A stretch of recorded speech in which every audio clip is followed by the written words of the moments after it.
It's almost time for back to school, and that can mean dread for many kids who are bullied. Some people would say that cruelty of children is just a fact of life, and there's nothing we can do about it. Bullies have always existed, and they always will. Well, this isn't true, according to a mother and daughter duo in Paducah who's doing something about bullying. And we'll hear the story of Morgan and Susan Guess coming up now on Connections.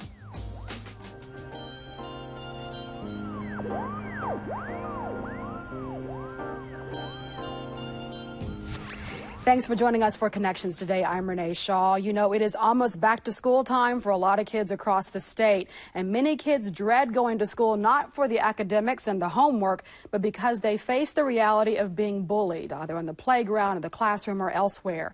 And we have the story of a remarkable young woman today, a young girl named Morgan Guess, and her mother, Susan, from Paducah, Kentucky, who have dealt with this issue as her daughter at the age of 8 was bullied. But they are doing something about it, and they have lots of great work on the ground and initiatives to help not just her daughter, but other young kids as well. And we're so very elated to have both of you here. Morgan, it's good to see you. And Mom, Susan Guess, thank you all for hanging around. We just taped a program with you for Health 360 that will be airing also in August. We'll put in a plug for another show we've done, so people will tune in. You all were fantastic on that, and I really wanted to give you more of an opportunity to talk about the great work you're doing in anti-bullying and bullying prevention. And I'll start with you, Morgan, if you don't mind. The first question, if you'll take us back to a couple of years ago when this really issue hit home for you, when you were bullied. Do you mind sharing us your story?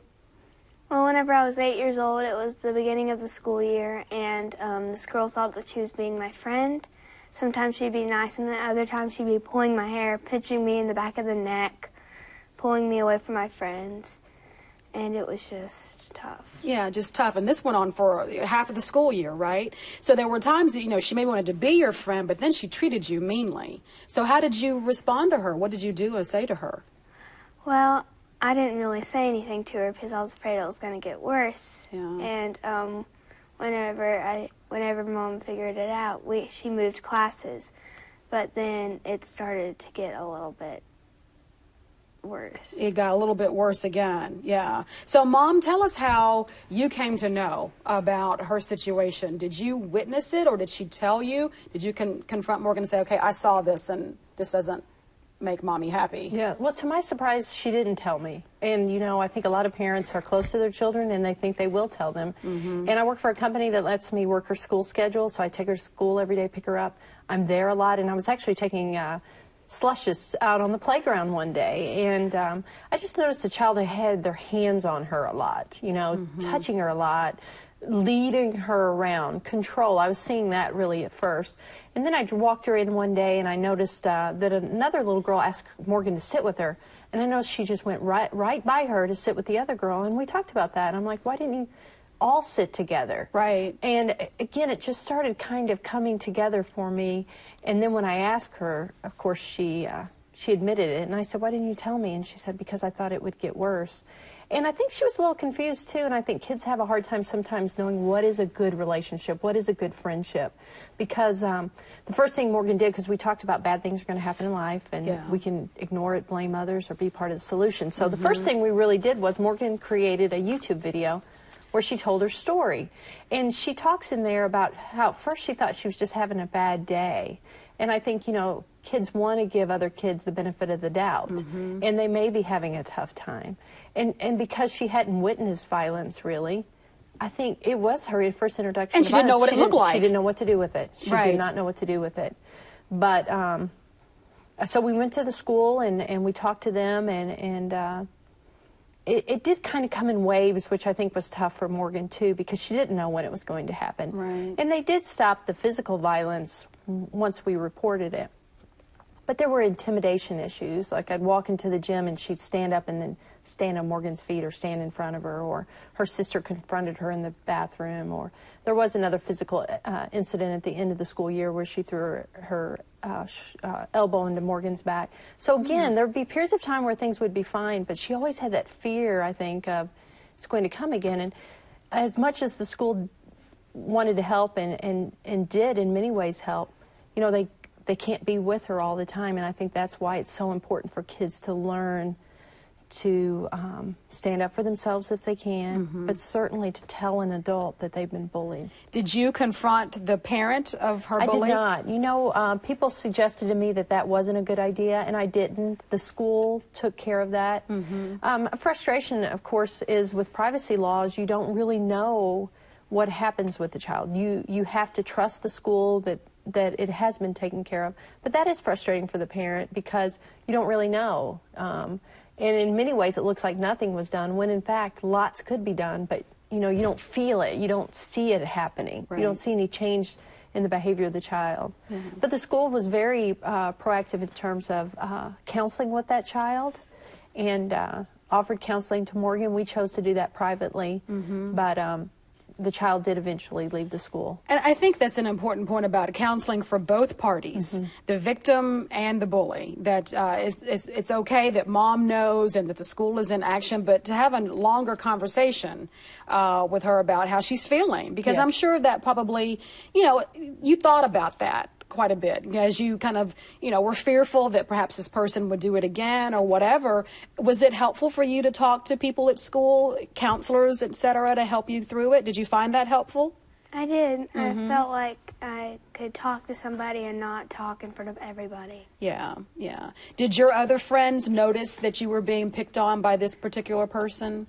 Well, all my other friends saw that the girl that bullied me, she was nice to her, and they thought that they were a friend to me. And they had me separate from her, and she would always hang out with my friends, I think on purpose, for me to be alone. Right, yeah. So maybe, I wonder if that's often a strategy about, and you may know this, Mom, if the bully wants to separate an individual from a group, because, you know, as we often say, there's power in numbers, and maybe less likely a bully is less likely to go after someone if they're in a group, that they try to isolate them somehow. Is there any rationale to that? Or Well, she definitely felt that, and because really no one in her classroom knew. They didn't talk about the girl being the bully or Morgan was being bullied, but they told them to stay away from one another. So what Morgan's describing is the girl would get to the playground before her, and then Morgan couldn't go with her friends. So Morgan became the one isolated. Right. And so she didn't really have that support system among her friends because she didn't want to tell her friends she was being bullied. That's right. The school didn't tell it, but yet they were told to stay away. So the bully strategy was, you know, we felt like it was almost a bit of a punishment for Morgan that I'm going to get your friends first. Yeah. But, you know, they tried to keep them apart in line, and they did eventually move the child to another classroom before she left the school. And we feel bad for the girl, and we hope that, you know, it was a lesson learned for her, too, because we've learned a lot of lessons in these last 2 years, and really the best thing we hope we achieved is that we're better people, that we're more sensitive about kindness and our interactions with other people, because sometimes I think we're just hurried, and we can appear to be insensitive or unkind, when often we're just not paying attention. Right. We are much more attuned to our interactions with other human beings. And to me, again, that's probably the best lesson we've learned. That you've learned from that. Well, that's a good lesson that all of us could learn about paying attention to things that are happening, and to know that there's that intimidation is also bullying. I think we often think of bullying as being the violence, the hands-on, Yes. the shoving on the playground or on the school bus. But it is, you know, keeping people apart from their friends, and that intimidation and harassment that's also bullying. Yes. So I guess you hope that we understand what bullying is in its full effect. Yes, you know, we had a speaker come to Paducah last August. Her name's Jody Blanco. She wrote a book called Please Stop Laughing at Us. And she spoke to 6,000 school kids in grades 4 through 12, and then she spoke to school personnel, and then she also spoke to parents. So we really tried to complete that circle. And she talked about sometimes, even though you don't mean for it to be mean, if it's still mean, it's just mean. You know, and I think kids don't often, they think it's just kidding around, but to that kid, it really isn't funny. And the effects can be great on them. Yeah. And so I'm sure it's made you, Morgan, think a lot about what you think and do around kids. I guess this experience has really made you more aware of it. Do you think that's true? I think it is true because at first I don't think she was doing it intentionally. At first I think it was just what she knew. And then whenever she figured out that it had gotten worse. Yeah, and that was hurting you, and maybe she didn't realize. I like what Morgan said. Morgan's a very smart young girl. Yes. That she maybe was modeling what she knew. You know, that we don't think that this comes from somewhere. Yes. that our exposure, whether it's in the home or on the television screen or the, the tablet, that it's a learned behavior. So how are you? You're doing so much work. You've got foundations set up. You've got a great Facebook page set up, Kids for Kindness. You're doing so much to really help people understand what this is and not to be a bystander, but an upstander. And I want you to explain that. Well, and we feel like this is our passion now. Bad things happen, as I said, but sometimes it gives you the motivation to make a change. And so we both did YouTube videos telling our story, and our local media has picked it up. And at first I have to say, we felt a little undercurrent. I wish you wouldn't talk about this, really people being uncomfortable about the topic. But 2 years later, I have to tell you, people really come together in Paducah. Our mayor and county judge have joined our Human Rights Commission and our foundation in signing an anti-bullying resolution for Paducah McCracken County. The mayor just appointed a task force, appointing 26 people in our community to tackle this issue. We started a Paducah Kids for Kindness page, Morgan did, to provide a space where kids can say nice things about one another. We started our own anti-bullying foundation. We've raised about $20,000. This month, well, in August, we have a great thing called the Inside Out Project. It's an art project that's outside, and it's posters. And they're all over the world. And we had a photographer come to us, and we had 10 girls that stepped up and said, I've been bullied. And it was amazing. We didn't have one boy that was willing to stand up and say that. But we did have 10 brave girls. And so we're having a huge art exhibit in Paducah. August 3rd is the opening, where those girls, we're going to raise the voices and faces of those brave girls and their courage. We had, of course, the big thing came. We found the Bully movie really by accident, because early on I realized I didn't really know much about the subject, so I started researching it, and I found that movie trailer, which is so powerful. And then there was a contest. The top 10 voting cities would get the movie Bully. Well, we thought Paducah's a small town, we'll never get that movie, it's an independent film. And then we saw the social media contest, so we started asking people to vote, and at one time Paducah was #1 in the country. Wow. We ended up #3. And but Lee Hirsch followed us, the director of the movie, and he came to Paducah. Morgan met him at the airport and introduced him, and we did a special screening, and then we did a Q&A after. And he has continued to be an advocate of Paducah. Wonderful. And really hoping that we can take our activities on a statewide level, and he's offered to become a part of that as well. And we've also become linked with the Not in Our Town organization, which started in 1998 with hate crimes across America. But now they have a whole arm that's for Not in Our Town, Not in Our Schools, a lot of free resources for schools. And so we're working with them also. That's what else wonderful. am I missing? Let's see. How's the Facebook page going with the Kids for Kindness? Is that going well? It's going well. Yeah, it's hard to get people to say nice things. I mean, to take the time, how we're busy and we don't always think about saying nice things to other people. And I think that's really great what you're doing for people to be intentional about, if we say things that are nice, that'll become habitual, habit forming, and people will just do it naturally. You've got beautiful eyes, you've got a great smile, you've got lovely hair. I mean, people want to feel like they're respected and that they matter, right? Yes. And once they do that, that will help with hopefully people not feeling the need to bully. And to look for people who need that sense of belonging, and just, a kind word can make a huge difference in the life of another human being. We talk about that, and Morgan tries to model that.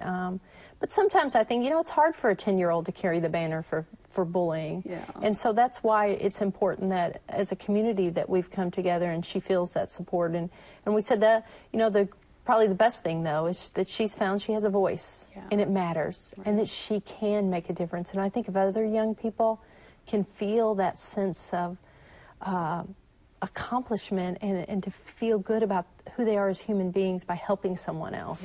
Because often I just don't think they know how. Right. And to make that the thing that's the cultural norm, that kindness and helping others is far more popular than being unkind and cruel. Yes. You're changing that whole narrative about what a cool kid is. Yes. Because, I've seen some videos of late as we look for bullying news of kids. There was one on a TV station in Louisville from across the river in Indiana. A boy was beat unconscious in the locker area.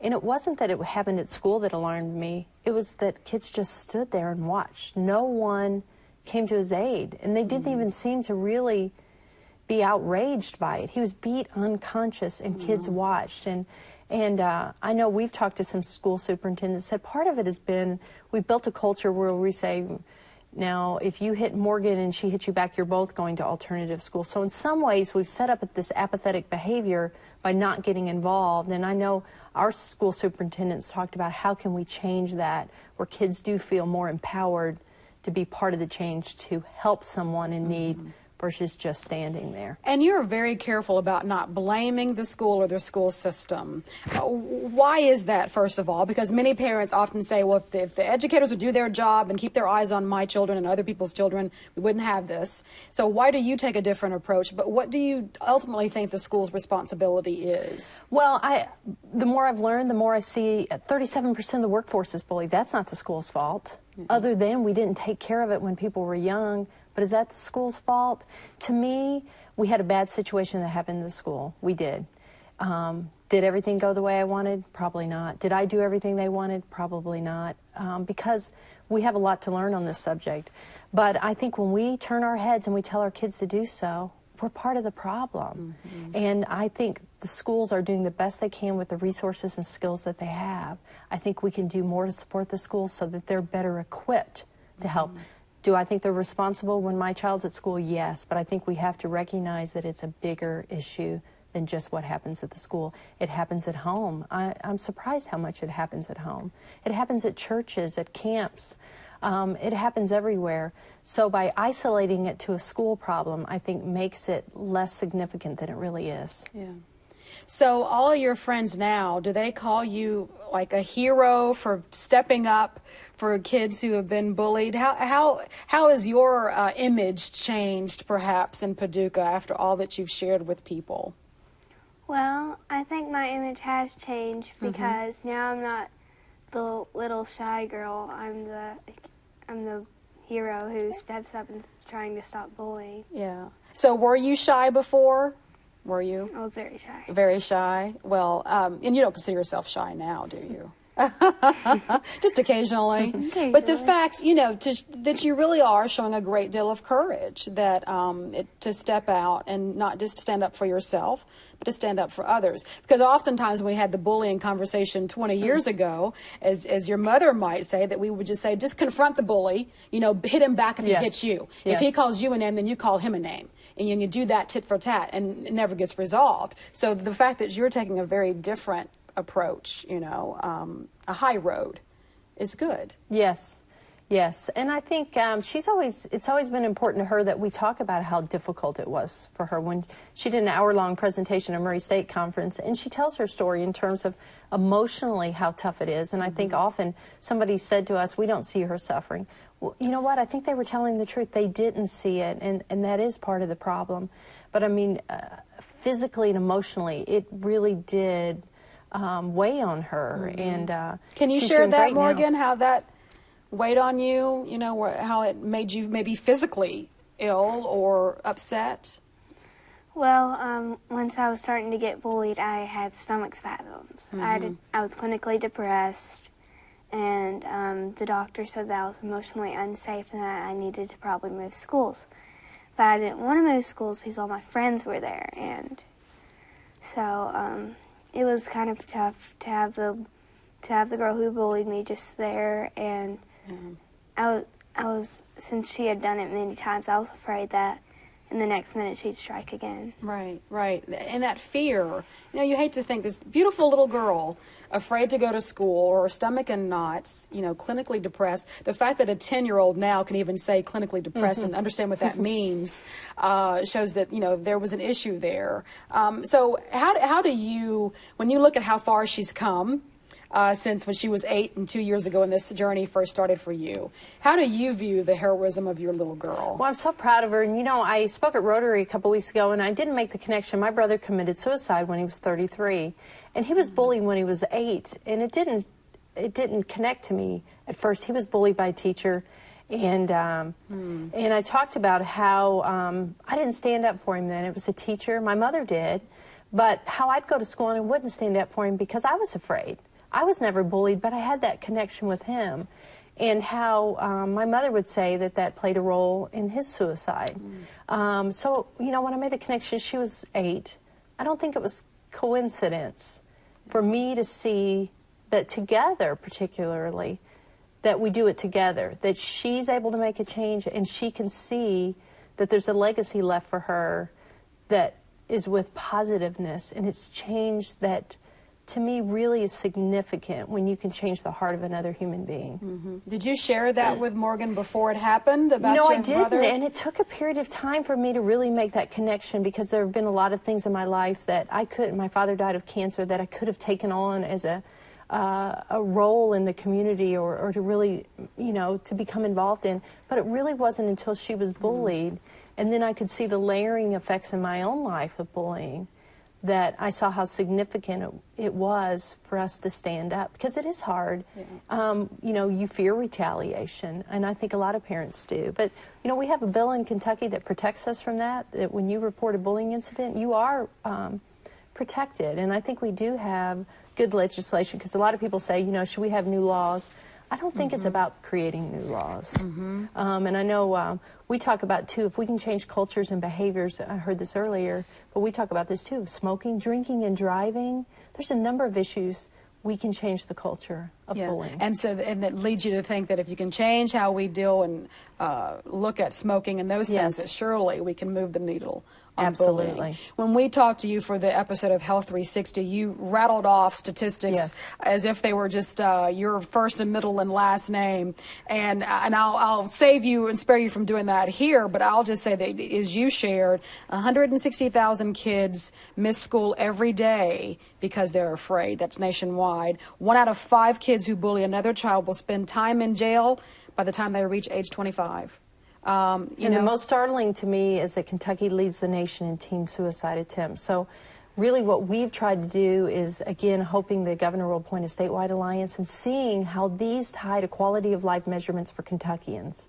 That when we move the needle, as you said, on children as young as 7 self-harming, when we change the statistics in the criminal justice system, or when 160,000 kids don't go to school, if you can change that, think about graduation rates, test scores. I mean, you can look at almost any quality of life measurement for us as Kentuckians in those statistics. Right. When we change those, we make it a better world for all of us. And many would say, well, is bullying all of that statistic, or is that just a component of why kids drop out, or why kids have harmed themselves, or why kids have committed suicide? That, do we know the full story of that? Of these metrics, you know what I'm saying? Yes. That it's not just bullying, but there are other factors that we don't quite know that also contribute to these numbers. I think you're right. I don't think we all understand the full significance, or the full story, if you will.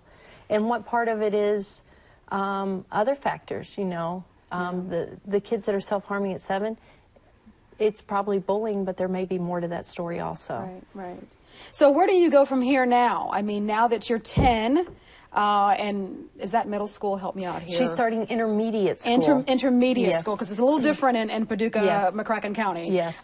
So you'll get to that junior, I call it junior high, but help me out with the terminology here, where that's when we know that the mean girls really do come into play, and the high school. Do you think you're prepared now as you get older to deal with a bully in a different way than you were before you had this experience, Morgan? I think I am more prepared than I was before, because I know the effects that it makes, and I know that this time, that if it happens again, that I know how to deal with it. How to deal with it. And you're going to tell your mother instead of allowing your mother to find out, right? You're going to tell an adult. If you could, Susan, give us a checklist. I mean, I know that you've probably, have these things in mind about what does a kid do? What does a parent do when this happens to them? Either they're the bully or the victim or the bystander, as we heard in the previous week, Dr. Dorothy Edwards outlined for us. What advice can you give? Well, I think people need to realize they have lots of options, and I hope kids realize that too. I know Morgan talks in her video. I hope they go to an adult, or the parent or someone at school. But Morgan even talked about talking to a friend, if you're being bullied. I think building the kids have a support system around them. But I think it's really important. I don't know that Morgan and I really talked about bullying before, because, she didn't fit the profile of a child that would be bullied. Right. So we hadn't really talked about it, so she wasn't prepared, honestly. And so I think parents need to talk to kids about that. And social media and cyberbullying. You know, people call us every day with stories in these underground Twitter pages. Parents need to know what's going on, and they need to let their kids, it's okay to come to them and that they'll help them. And they need to know, because so many people come to me and they haven't, you know, they're outraged with things that have happened at school. Well, what did the school say when you talked to them? Well, I didn't talk to the school. You know, you can't change it if you don't ask for help. Right. And I do think that that schools do want to help. But again, when we let it escalate to a point where it's difficult, that does make it more difficult for the kid and for the bullied. So I think it's important for parents to talk to the children, talk to their schools, and I think it's important for us to come together as a community to support a different culture. Because I think once we got past that hurdle of this is uncomfortable, and not seeing that what we were saying it wasn't about the school. We weren't attacking the school, and I think there was a little bit of concern about that, and that's why we've been very clear about that is it happens everywhere. Right. So once you recognize that, then the fear hopefully goes away about trying to find a solution to your problem. Because when Jody Blanco came, she talked about the biggest thing people do wrong is, parents, is we often, once we find out, we want to fix it. Right. But we don't stop to look at the child and say, how can I help you? You need to help the child first. You certainly need to get it to stop, but we need to meet the needs of our children first. And you made an important point there about not fitting the profile of a victim of a bully. And we often, you know, think, okay, well, what would there be to pick on her? And so to think that it's not just the child that's the different child, that looks different, that's a different color, or maybe perceived to be a certain orientation, that it can be just someone who looks just like Morgan looks. You know? And we've been surprised how many people have come to us with children who have been successful, who have achieved things, and once those stories are told, they somewhat become targeted. And so they feel like they can't share the joy in their lives. And then I fear, do they stop achieving, or do they stop doing good things because they are afraid they'll become the target? Become the target. Well, thank you, Morgan, for being brave enough to share your story, and for your mom, Susan, for also, you guys make a great dynamic duo of sharing your story about bullying and the efforts that you're doing in Paducah and across the state to really help this not happen to other kids. I hope you have a great school year, and I hope she's a big dog, I won't say dog whisperer, but she knows every breed of dog. Yes. So maybe we'll have to have you back so we can give you a quiz on that. That'd be fun, right? Of all the quizzes you can take to name all the different types of breeds of dogs, it'd be fun. Thank you, Morgan. Thank you, Susan Guest. It's been a pleasure having you on this program and also the Health 360, which, by the way, will be airing in August, so I hope you'll check out the air dates on that special program about bullying here on KET. Thank you so very much for watching. Log on to my page at ket.org/connections for more information about the guesses, and we'll see you next week. Take care.